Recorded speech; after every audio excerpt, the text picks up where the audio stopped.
నరసామ్రాట్ అక్కినేని నాగేశ్వరరావు, విశ్వవిఖ్యాత నరసార్వభౌమ ఎన్టీ రామారావు, తమిళ super star Shivaji Ganesan నటించినటువంటి చాణక్య చంద్రగుప్త 1977 సంవత్సరం ఆగస్టు 25వ తేదీన రిలీజ్ అయింది. ఇది హిస్టారికల్ మూవీ. ఆ రోజుల్లో హిస్టారికల్ మూవీస్ మరి అల్లూరి సీతారామరాజు సూపర్ స్టార్ కృష్ణతీగ అదే సినిమా తీద్దాం అనుకుంటే ఎన్టీ రామారావు మరొక హిస్టారికల్ మూవీ చాణక్య చంద్రగుప్త తీయటం జరిగింది. చాణక్య చంద్రగుప్త ఈ సినిమా ప్రారంభమే యాక్చువల్గా 1976 జూలై 1న మరి రామకృష్ణ సినీ స్టూడియోస్లో ప్రారంభమైంది. మరి ఈ టైంలో ప్రారంభమైనటువంటి ఈ సినిమా దాదాపుగా ఇంత లేటుగా ఎందుకు రిలీజ్ అయింది అని అంటే, అప్పటికి దానవీర సూరకర్ణ సినిమా కూడా స్టార్ట్ అయి ఉంది. అయితే మధ్యలో గ్యాప్ కొత్త తీసుకొని ఈ సినిమా స్క్రిప్ట్ని కూడా రంగం సిద్ధం చేసుకున్నారు ఎన్టీ రామారావు. యాక్చువల్గా ఈ సినిమా చాణక్యుడి క్యారెక్టర్ని ఎన్టీ రామారావు చేద్దాం అనుకున్నారు. చంద్రగుప్తుడి క్యారెక్టర్ని అక్కినేనితో చేద్దామని చెప్పి ఆయన తలిచారు. అలాగే ఈ ప్రపోజల్ కూడా అక్కినేని ముందు పెట్టినప్పుడు అక్కినేని ముగ్గు మాత్రం చాణక్యుడి వైపే చూపించారు. బ్రదర్ అడిగితే మరి కాదనేదే ఉంది. తన సంస్థలో పనిచేస్తున్నటువంటి మొట్టమొదటి చిత్రం, పైగా తన దర్శకత్వంలో చేస్తున్నటువంటి ఒక అగ్రనటుడు, ఆయన కోరితే కాదనలేనటువంటి పరిస్థితి. కాబట్టి చాణక్యుడి క్యారెక్టర్ని ఎన్టీ రామారావు అక్కినేనికి ఇవ్వటం జరిగింది. ఓ విధంగా త్యాగం చేశారని కూడా చెప్పుకోవచ్చు. తను ఇష్టపడినటువంటి క్యారెక్టరు తన బ్రదర్ చేస్తే ఆ పేరు ఆయనకే వస్తుంది కదా అని నిస్వార్థంగా ఆలోచించినటువంటి వ్యక్తి ఎన్టీ రామారావు. అయితే ఈ సినిమా షెడ్యూల్ 45 రోజుల పాటు కంటిన్యూస్గా జరిగింది. అక్కినేని నాగేశ్వరరావుతో ఎన్టీ రామారావు ఉన్నటువంటి దృశ్యాలు 45 రోజుల్లో కూడా అద్భుతంగా చిత్రీకరించడం కూడా అయిపోయింది.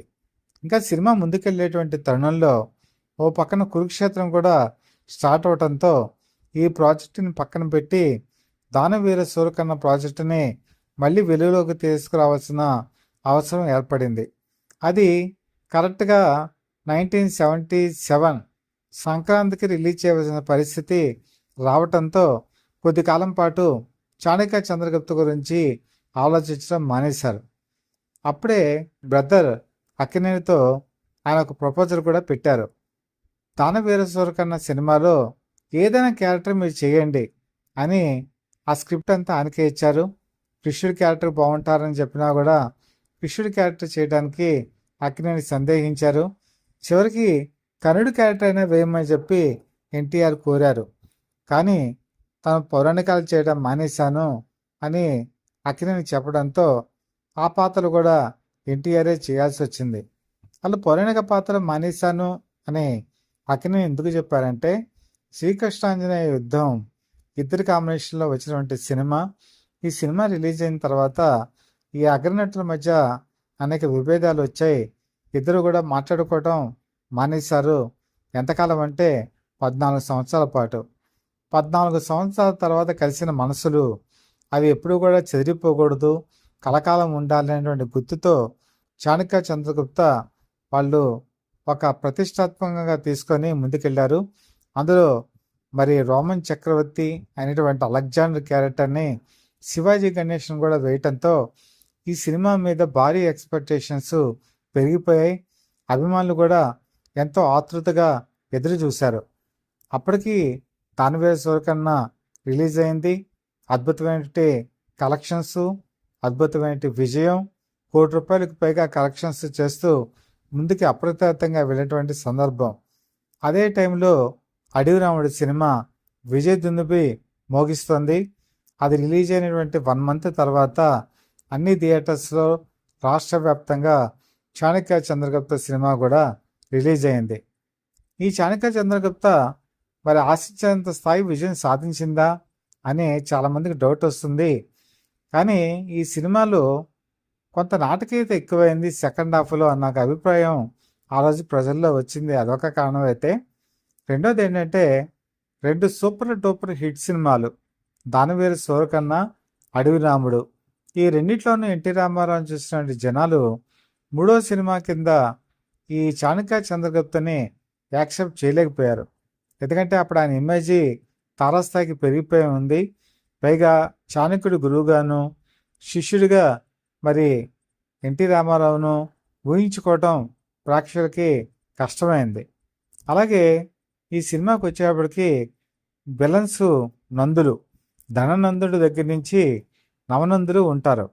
ఇందులో రాక్షస మంత్రిగా నటించినటువంటి కైకాల సత్యనారాయణ నిజంగా ఒక పవర్ఫుల్ పర్సన్గా చూపించారు. విధంగా చెప్పాలంటే మరి అక్కినేని నాగేశ్వరరావు చాణక్యుడికి ధీటైన వ్యక్తిగా ఎత్తుగడలు వేస్తూ ఈయన సినిమాలో కనిపిస్తారు. కానీ అలాగే ప్రత్యేకంగా ఈ సినిమాలో విలన్స్ అయినటువంటి నవనందుల్ని ఒక జోకర్లుగా, కమెడియన్లుగా చిత్రీకరించడం వల్ల సినిమా తేలిపోయింది. ముఖ్యంగా చాణక్యుడికి ఉండే పవరు, అలాగే మరి చంద్రగుప్తుడికి అంటే భుజబలం, ఈ రెండు కూడా విలన్స్ ఎంత స్ట్రాంగ్గా ఉంటే అంత ఎత్తి కట్టేది. విలన్స్ ఎప్పుడైనా సరే చాలా జోకర్లుగా ఎప్పుడైతే వచ్చారో ఆ సినిమాలో ఆ పటుత్వం లేకుండా పోవటం ఒక పెద్ద మైనస్ పాయింట్ అయింది. అలాగే సినిమా సెకండ్ హాఫ్ వచ్చేటప్పటికి నాటకీయత అనేది ఎక్కువైందని ప్రేక్షకులు అభిప్రాయపడ్డారు. కథనం స్లో అయింది. దీనివల్ల సినిమా విజయం మీద కూడా కొంత నెగటివ్ ప్రభావం చూపించడం జరిగింది. అలాగే ఇందులో విషకన్యగా నటించినటువంటి జయప్రద మంచి మార్కులు కొట్టడం కూడా ఒక విశేషం. అలాగే ప్రముఖ నటి మంజులో కూడా ఈ సినిమాలో మనకి కనిపిస్తారు. అలాగే ఈ సినిమాలో పాటలు పెంజాల నాగేశ్వరరావు సంగీత దర్శకత్వంలో అద్భుతంగా వచ్చాయి. చిరునవ్వుల తోకరిల్లో అంటే పాట ఆ రోజుల్లో ever green super duper hit song. ఆ పాటని అందరూ కూడా ఆస్వాదించేవాళ్ళు. ఎస్పి బాలు పాడినటువంటి ఆ పాట, ఆ గొంతులో ఒక మాధుర్యం మనకెప్పుడూ కూడా ఒక అచ్చరువు కొలిగేలా ఉంటుంది. అలాగే ఈ సినిమాలో ఎవరో ఆ చంద్రుడు ఎవరో అనేటువంటి పాట కూడా మరి జయప్రద మీద చిత్రీకరించినటువంటి ఈ సాంగు ఒక హైలైట్గా నిలుస్తుంది. మంజుల నటించినటువంటి ఒక ప్రత్యేక నృత్యంలో సిరిసిరి చిన్నోడా మగసిరి ఉన్నాడా అనేటువంటి పాట కూడా వాణి జయరాం పాడారు. ఈ సాంగు వింటూ ఉంటే వాణి జయరాం గొంతు ఒక విభిన్నంగా ఉంటుంది. అందులో మంజుల డ్యాన్స్ కూడా ఒక ప్రత్యేకంగా ఉంటుంది. కాబట్టి సినిమా కథనాన్ని కొంతవరకు ఊపి తీసుకెళ్ళిన పాటగా ఇది మనం చూడవచ్చు. హలం కూడా ఒక ప్రత్యేకమైన సాంగ్లో నర్తించి మనకి కన్నుల విందు చేయటం గమనార్హం. ఏది ఏమైనా పాటల విషయంలో కానీ, పాటల చిత్రీకరణ విషయంలో కానీ, ఫైట్స్ విషయంలో కానీ ఎన్టీ రామారావు చూపించినటువంటి శ్రద్ధ అపూర్వం. కాకపోతే నేను చెప్పినట్టు ఈ టైమింగ్ సరిగా కుదరలేదు. రెండు అగ్ర సినిమాల మధ్య ఇది పడటం వల్ల కొంతవరకు కంపారిజన్ చేసి ప్రజలు చూడటం జరిగింది. అంతేకాకుండా కొద్దిగా ఈ సినిమాలకి ముందుగా వచ్చినా, కొద్దిగా ఇంకో 2 నెలలు తర్వాత వచ్చినా కూడా ఈ సినిమా విజయం మరోలా ఉండేదేమో.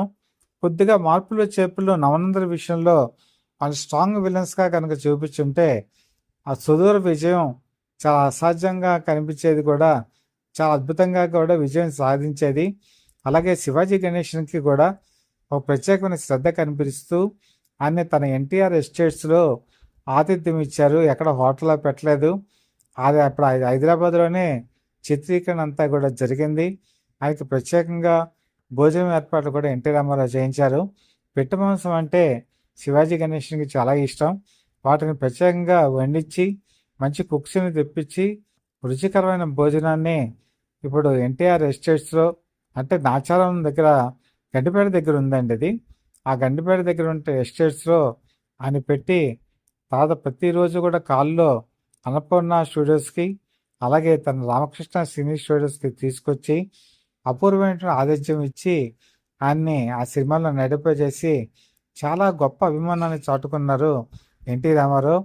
అలాగే అక్కినేని నాగేశ్వరరావు కూడా ఏడా అనేటువంటి ఒక చనువు శివాజీ గణేష్తో ఉండేది. వాళ్ళిద్దరూ కూడా చాలా అన్యోన్యంగా సెట్లో ఉండి ఒక కుటుంబ వాతావరణంలో మెలిగి ఆ సినిమా విజయంలో పాటుపడ్డారు. ఇది మరీ అంత డ్యామేజ్ సినిమా ఏం కాదు. ఈ సినిమా రిలీజ్ అయిన ప్రతి సెంటర్స్లో దాదాపుగా 50 రోజులు పైగా కలెక్షన్స్ సాధించి ఫెయిల్యూర్ సినిమా కాకుండా యావరేజ్, అబవ్ యావరేజ్ సినిమాగానే నిలిచింది. సూపర్ హిట్ సినిమా కనుక అయి ఉంటే అది హిస్టారికల్గా మరొక మలుపు తీసేదేమో. ఏదైనా సరే నార్త్ ఇండియాకి సంబంధించిన చాణక్యుడి చంద్రగుప్తుడి స్టోరీని తను తీసుకొని ప్రెస్టేజియస్గా అద్భుతంగా సెల్లాడిపై ఎక్కించినటువంటి ఎన్టీ రామారావు, అలాగే తన బ్రదర్ మరి సోదరుడు అయినటువంటి అక్కినే నాగేశ్వరరావుని హైలైట్ చేస్తూ ఆయన సినిమా తీయటం కూడా ఒక విశేషం. సినిమా ఇండస్ట్రీలో ఒక అగ్రనటుడు తన దర్శకత్వం వహిస్తూ మరొక అగ్రనటుడిని డైరెక్ట్ చేసిన మొట్టమొదటి సినిమా ఇది చాణక్య చంద్రగుప్త అయితే ఈ క్రెడిట్ సూపర్ స్టార్ కృష్ణ కూడా ఉంది. తను డైరెక్ట్ చేస్తూ రెబల్ స్టార్ కృష్ణరాజు కూడా డైరెక్ట్ చేస్తూ ఇంద్రభవనం అనేటువంటి సినిమా ఆయన నిర్మించారు, అందులో నటించారు కూడా. అదొక క్రెడిట్ కూడా కృష్ణకు ఉంది, ఎన్టీఆర్కి ఉంది. వీళ్ళిద్దరు తప్ప ఇలాంటి సాహసం తెలుగు ఇండస్ట్రీలో ఎవరు చేయలేదు, అది వాళ్ళిద్దరికే సొంతం. ఏది ఏమైనా సరే చాణక్య చంద్రగుప్త మన మదరింది వచ్చినటువంటి సినిమా అది అందరికీ కూడా చాలా గొప్ప సినిమాగా, క్లాసికల్ మూవీగా నిలిచిపోతుంది. అలాగే ప్రముఖ నటి జయప్రద తన కెరీర్లో 3 హిస్టారికల్ మూవీస్ చేశారు. అందులో తొలి పునాది చాణక్య చంద్రగుప్త అయితే రెండవ చారిత్రాత్మక చిత్రం తాండ్ర పాపారాయుడు, మూడో చారిత్రాత్మక చిత్రం విశ్వనాథ నాయకుడు. ఇవి ఒక హీరోయిన్గా చేయటం ఆవిడ కూడా గర్వకారణం. ఈ సినిమాలో నటించినందుకు మాత్రం జయప్రద ఎప్పుడు కూడా చాలా గర్విస్తూ ఉంటారు ఇంత మంచి సినిమాలో తను యాక్ట్ చేసినందుకు. ఏది ఏమైనా ఈ సినిమా మీద మీ కామెంట్స్ ఏంటి, మీ అభిప్రాయాలు ఏంటో నాకు తెలియచేయండి. మీకు కనుక కంటెంట్ కనుక నచ్చినట్టయితే లైక్ చేయండి, బెల్ ఐకాన్ ప్రెస్ చేసి సబ్స్క్రైబ్ చేసుకొని మీ బ్లెస్సింగ్స్ మాకు అందజేయవలసిందిగా మనస్ఫూర్తిగా కోరుకుంటూ మీ మిత్రుడు శ్రేయోభిలాషి Satyavarta People Live TV chief editor DV SS Krishnaprasad.